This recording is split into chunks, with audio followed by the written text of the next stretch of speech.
गोविंद हरे मुरारे, हे नाथ नारायण वासुदेव। कृष्ण गोविंद हरे मुरारे, हे नाथ नारायण वासुदेव। नाथ नारायण वासुदेव, हे नाथ नारायण वासुदेव। हे नाथ नारायण वासुदेव, हे नाथ नारायण वासुदेव। हे मुरारे, हे नाथ नारायण वासुदेव। राम हरे राम, राम राम हरे हरे, हरे कृष्ण कृष्ण कृष्ण हरे हरे, हरे राम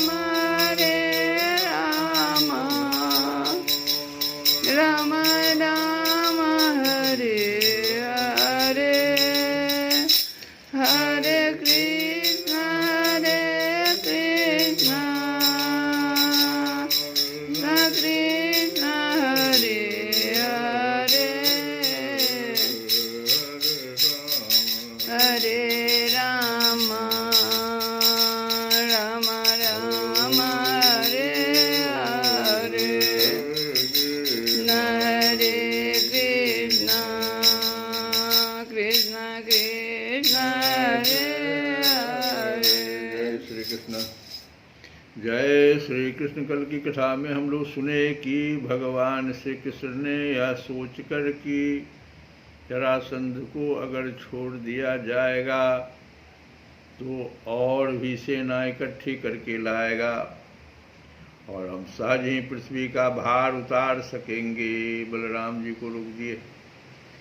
बड़े बड़े सूरवीर जरासंध का सम्मान करते थे, इसलिए उसे इस बात पर बड़ी लज्जा मालूम हुई कि मुझे श्री कृष्ण और बलराम ने दया करके दीन की भांति छोड़ दिया है। अब उसने तपस्या करने का निश्चय किया, परंतु रास्ते में उसकी साथी नरपतियों ने बहुत समझाया कि राजन, यदुवंशियों में क्या रखा है, वे आपको बिल्कुल ही पराजित नहीं कर सकते थे। आपको जो प्रारब्धवश ही नीचा देखना पड़ा है। उन लोगों ने भगवान की इच्छा, फिर विजय प्राप्त करने की आशा आदि बतलाकर तथा लौकिक दृष्टांत एवं युक्तियां दे देकर यह बात समझा दी कि आपको तपस्या नहीं करनी चाहिए। परीक्षित, उस समय मगधराज जरासंध की सारी सेना मर चुकी थी। भगवान बलराम जी ने उपेक्षा पूर्वक उसे छोड़ दिया था, इससे वह बहुत उदास होकर अपने देश मगध को चला गया। परीक्षित, भगवान श्री कृष्ण की सेना में किसी का बाल भी बांका न हुआ। उन्होंने जरासंध की 23 अक्षौहिणी सेना पर, जो समुद्र के समान थी, सहज ही विजय प्राप्त कर ली। उस समय बड़े बड़े देवता उन पर नंदन वन के पुष्पों की वर्षा और उनके इस महान कार्य का अनुमोदन प्रशंसा कर रहे थे। कह रहे थे कि मैं तो जपू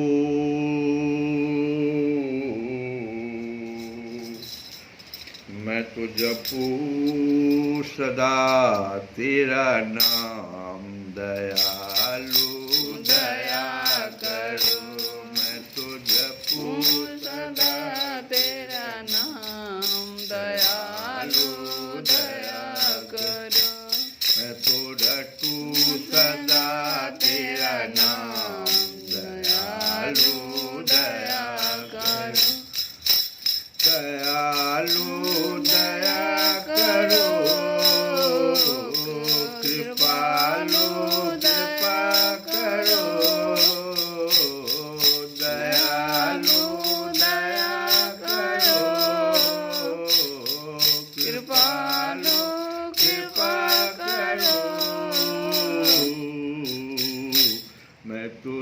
जपूं सदा तेरा नाम दयालु दया करो मैं तो जपूं सदा तेरा नाम दयालु दया करो द्वार खड़े हैं भक्त तुम्हारे द्वार खड़े हैं भक्त तुम्हारे अपनी दया के खोलो द्वारे अपने दया के खोलो द्वारे दयालु दया करो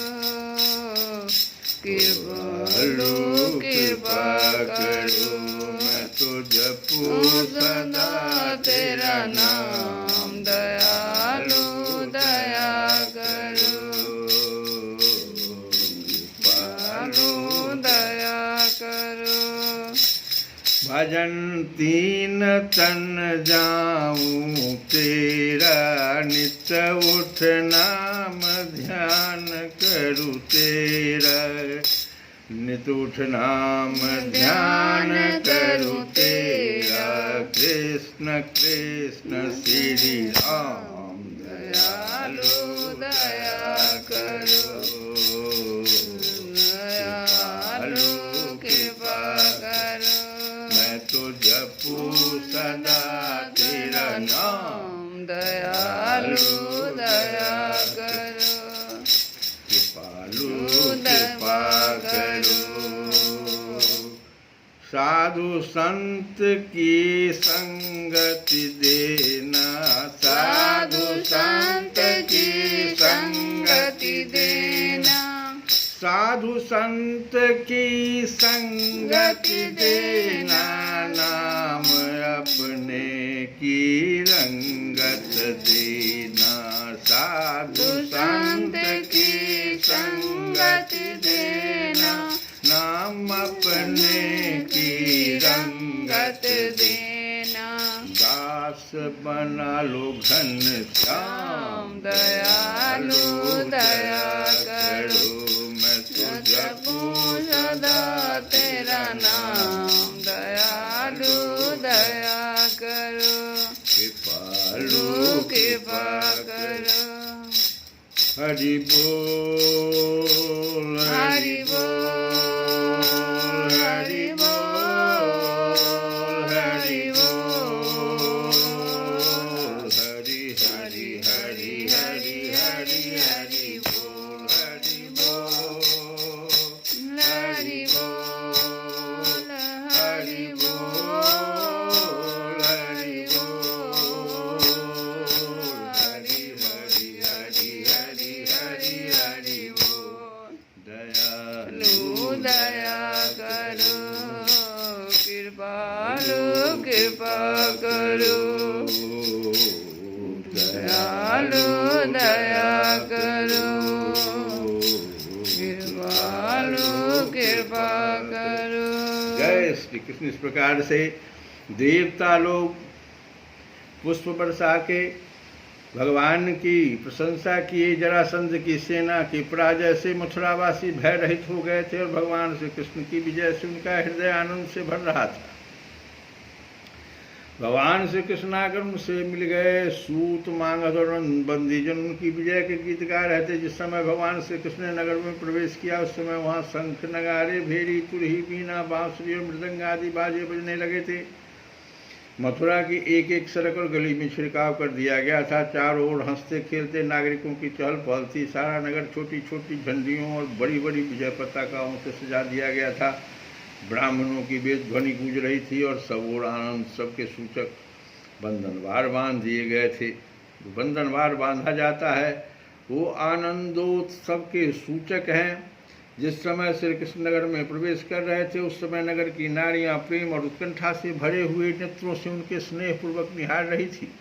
उन्हें स्नेहपूर्वक निहार रही थी और फूलों के हार, दही, अक्षत और जौ आदि के अंकुरों की उनके ऊपर वर्षा कर रही थी। भगवान श्री कृष्ण रणभूमि से अपार धन और वीरों के आभूषण ले आए थे। वह सब उन्होंने यदुवंशियों के राजा उग्रसेन के पास भेज दिया। परीक्षित इस प्रकार 17 बार 23 अक्षौणी सेना इकट्ठी करके मगधराज जरासंध ने भगवान श्री कृष्ण के द्वारा सुरक्षित यदुवंशियों से युद्ध किया, किंतु यादवों ने भगवान श्री कृष्ण की शक्ति से हर बार उसकी सारी सेना नष्ट कर दी। जब सारी सेना नष्ट हो जाती तब यदुवंशियों की उपेक्षा पूर्वक छोड़ देने पर जरासंध अपनी राजधानी में लौट आ जाता। इस समय 18वां संग्राम छिड़ने ही वाला था। उसी समय नारद जी का भेजा हुआ वीर काल यवन दिखाई पड़ा। युद्ध में काल यवन के सामने खड़ा होने वाला वीर संसार में दूसरा कोई न था। उसने जब यह सुना कि यदुवंशी हमारे ही जैसे बलवान हैं और हमारा सामना कर सकते हैं, तब 3 करोड़ मलेच्छों की सेना लेकर उसने मथुरा को घेर लिया। काल यवन की यह असमय चढ़ाई देखकर भगवान श्री कृष्ण ने बलराम जी के साथ मिलकर विचार किया, अहो इस समय तो यदुवंशियों पर जरासंध और काल यवन ये दो विपत्तियां एक साथ ही मंडरा रही है। आज इस परम बलशाली यवन ने हमें आकर घेर लिया है और जरासंध भी आज कल या परसों में आ ही जाएगा। यदि हम दोनों भाई इसके साथ लड़ने में लग गए और उसी समय जरासंध आ पहुंचा तो वह हमारे बंधुओं को मार डालेगा या तो कैद करके अपने नगर में ले जाएगा, क्योंकि वो बहुत बलवान है। इसीलिए आज हम लोग एक ऐसा दुर्ग, ऐसा किला बनाएंगे जिसमें किसी भी मनुष्य का प्रवेश करना अत्यंत कठिन होगा। अपने स्वजन संबंधियों को उसी किले में पहुंचाकर फिर इस यवन का वध कराएंगे। बलराम जी से इस प्रकार सलाह करके भगवान श्री कृष्ण ने समुद्र के भीतर एक ऐसा दुर्गम नगर बनवाया जिसमें सभी वस्तुएं अद्भुत थी और उस नगर की लंबाई चौड़ाई 48 कोस की थी। उस नगर की एक एक वस्तु में विश्वकर्मा का विज्ञान और शिल्पकला की निपुणता प्रकट होती थी। उसमें वास्तुशास्त्र के अनुसार बड़ी बड़ी सड़कों, चौराहों और गलियों का यथास्थान ठीक ठीक विभाजन किया गया था। वह नगर ऐसे सुंदर सुंदर उद्यान और विचित्र विचित्र वनों से युक्त था जिनमें देवताओं के वृक्ष और लताएं लहलहाती रहती थी। सोने के इतने ऊंचे ऊंचे शिखर थे जो आकाश से बातें करते थे। स्फटिक मणि की अट्टारियाँ और ऊंचे ऊंचे दरवाजे बड़े ही सुंदर लगते थे। अन्न रखने के लिए चांदी और पीतल के बहुत से कोठे बने हुए थे। वहाँ के मल सोने के बने हुए थे, उन पर कामदार सोने के कलश सजे हुए थे। उनके शिखर पर रत्न थे तथा गज पन्ने की बनी हुई बहुत भली मालूम होती थी। इसके अतिरिक्त उस नगर में वास्तु देवता के मंदिर और छज्जे भी बहुत सुंदर सुंदर बने हुए थे। उसमें चारों वर्ण के लोग निवास करते थे और सबके बीच में यदुवंशियों के प्रधान उग्रसेन जी, वसुदेव जी, बलराम जी तथा भगवान श्री कृष्ण के महल जगमगा रहे थे। परीक्षित उस समय देवराज इंद्र ने भगवान श्री कृष्ण के लिए पारिजात वृक्ष और सुधर्मा सभा को भेज दिया। वह सभा ऐसी दिव्य थी कि उसमें बैठे हुए मनुष्य को भूख प्यास आदि मर्त्य लोक के धर्म नहीं छू पाते थे। वरुण जी ने ऐसे बहुत से श्वेत घोड़े भेज दिए जिनका एक एक कान श्याम वर्ण का था और जिनकी चाल मन के समान तेज थी। धनपति कुबेर जी ने अपनी 8 निधियाँ भेज दी और दूसरे लोकपालों ने भी अपनी अपनी विभूतियाँ भगवान के पास भेज दी। परीक्षित, सभी लोकपालों को भगवान श्री कृष्ण ने ही उनके अधिकार के निर्वाह के लिए शक्तियाँ और सिद्धियाँ दी है। यही बात बहुत ही इम्पोर्टेंट बात है कि जितने भी लोकपाल हमारे हैं, इनकी हम पूजा करते हैं और जिनके पास बहुत सारी सिद्धियां हैं, निधियां हैं, वे सब भगवान के ही द्वारा दिया गया। भगवान श्री कृष्ण ने ही उनके अधिकार के निर्वाह के लिए शक्तियां और सिद्धियां दी है, इसलिए उनकी उपेक्षा नहीं होनी चाहिए। जब भगवान श्री कृष्ण पृथ्वी पर अवतीर्ण होकर लीला करने लगे तब सभी सिद्धियां उन्होंने भगवान के चरणों में समर्पित कर दी।